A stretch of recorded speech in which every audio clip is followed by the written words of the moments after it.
नमस्कार दोस्तों, हिंदू धर्म में आप लोगों का बहुत बहुत स्वागत है। आज हम आप लोगों को मंगल प्रदोष व्रत कथा सुनाएंगे। पौराणिक कथा के अनुसार एक समय की बात है, एक नगर में एक वृद्धा रहती थी जिसका एक ही पुत्र था। वृद्धा हनुमान जी की बड़ी भक्त थी।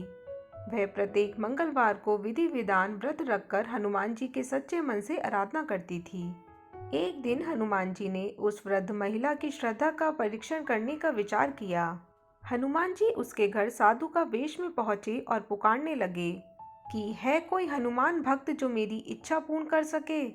आवाज सुन वृद्धा जल्दी से बाहर आई और साधु को प्रणाम कर बोली, आज्ञा महाराज।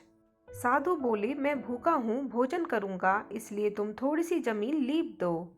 वृद्धा दुविधा में पड़ गई और हाथ जोड़कर बोली, महाराज आप इस कार्य के अतिरिक्त कोई दूसरी आज्ञा दें, मैं उसे अवश्य पूरा करूंगी।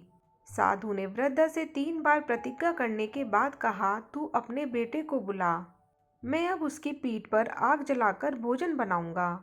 साधु महाराज की ये बात सुनकर वृद्धा घबरा गई, लेकिन वह प्रतिज्ञाबद्ध थी, इसलिए कुछ नहीं कर सकती थी। उसने अपने पुत्र को बुलाकर साधु को सौंप दिया। साधु के वेश में हनुमान जी ने वृद्धा के हाथों से ही उसके पुत्र को पेट के बल लिटवाया और उसकी पीठ पर आग जलवाई। इसके बाद वृद्धा दुखी मन से अपने घर को चली गई। इधर भोजन बनाकर साधु ने वृद्धा को बुलाया और कहा कि उनका भोजन बन गया है, अब तुम अपने पुत्र को पुकारो जिससे वह भी आकर भोग लगा ले। इस पर वृद्धा ने कहा कि उसका नाम लेकर मुझे कष्ट न दो। साधु महाराज ने फिर से वृद्धा को उसके बेटे को पुकारने के लिए कहा। तब उसने अपने पुत्र को आवाज लगाई। माँ की आवाज सुनते ही उसका पुत्र सामने आ गया। अपने पुत्र को जीवित देख वृद्धा आश्चर्यचकित रह गई और वे साधु के चरणों में गिर पड़ी।